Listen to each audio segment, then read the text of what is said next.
y'all, welcome to Humming Catfish. Today we're going to be making a simple dish soap. So get your dirty dishes, put on your apron, and let's go. Now I never thought I'd be making my own dish soap, but desperate times call for desperate measures. So what's the desperate part? My mustache rash. Oh, that's nasty. It'd be one thing if it, happened to balance itself out, grow into a regular mustache form, maybe swoop up at the sides. I could go for a villain look. But that ain't happening.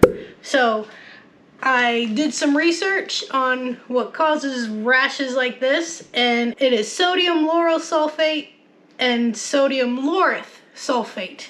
And I later found out fluoride. I think that's the culprit.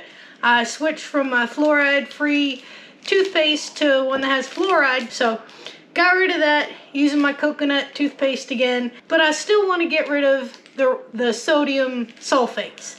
So what I'm going to be using today is pretty simple. It is a Castile soap. This is Kirk's. It's a pretty cool company since 1839. If you go on their website, they got a lot of neat information. It's a coconut-based soap. Another thing we're going to be using is washing soda, or as Sean would say, washing soda. This is sodium carbonate. Baking soda is sodium bicarbonate. It has a pH of 11. The other thing we're going to be using is borax. Borax has a pH level of 9.5, so it's actually closer to a pH of baking soda. Borax is a combination of sodium, boron, and oxygen, and they mine it from the earth. But just because it's a natural thing doesn't mean that it doesn't have its drawbacks. For both the borax and the washing soda, don't eat these, don't put them in your eyes, and do some research before you decide if these are, the right kind of products for you. Especially with the borax, there's a lot of different schools of thought on it. I did some research, looked at the material safety data sheet on it, and I'm comfortable using it.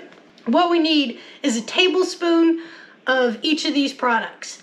And I'm going to be mixing it, putting it into a mason jar. And to that, we're going to add a 1 3/4 cups hot water. I'm going to get to grating the soap.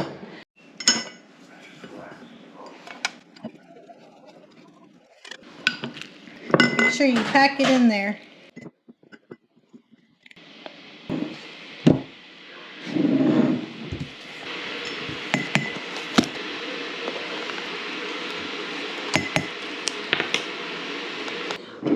Alright, now we're going to add 1 3/4 cups of hot water to this.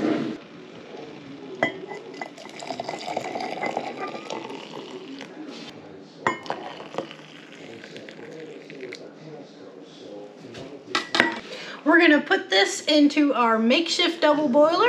I'll show you exactly what that is.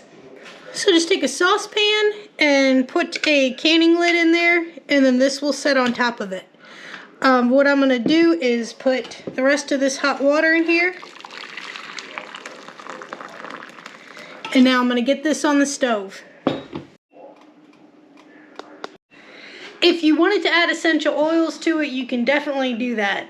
I don't have any, so I'm not going to be adding any. The scent is actually nice. The Kirk's soap has a really kind of clean scent to it. Alright, we're just going to stir this.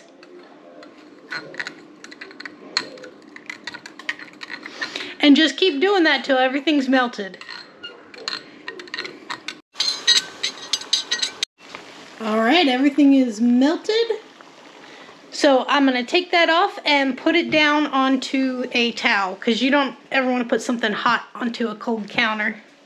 Alright, so we got that off the stove. It is going to cool off, and I'll show you some that I did the other day. I did it in a quart-size jar. So once it cooled down and solidified, I took the immersion blender to it, and you can see came out pretty cool looking. I probably won't do that with this one. I'll just cap it once it cools down and just shake it around and get it kind of mixed up. But let me show you how this stuff works. I'll use some that I had made the other day.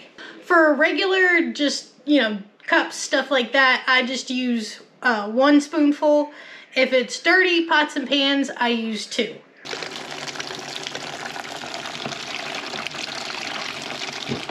Show y'all. I think it cleans just as good as the other stuff. I just, for some reason, I miss them bubbles, but that's actually what the sodium lauryl sulfate and sodium laureth sulfate do, is create bubbles. The suds in a soap don't actually do anything. They don't increase the cleaning power. It is just a visual kind of cue for us that something's happening. So, bubbles are unnecessary. I'm saying this to myself. Bubbles do not equal clean.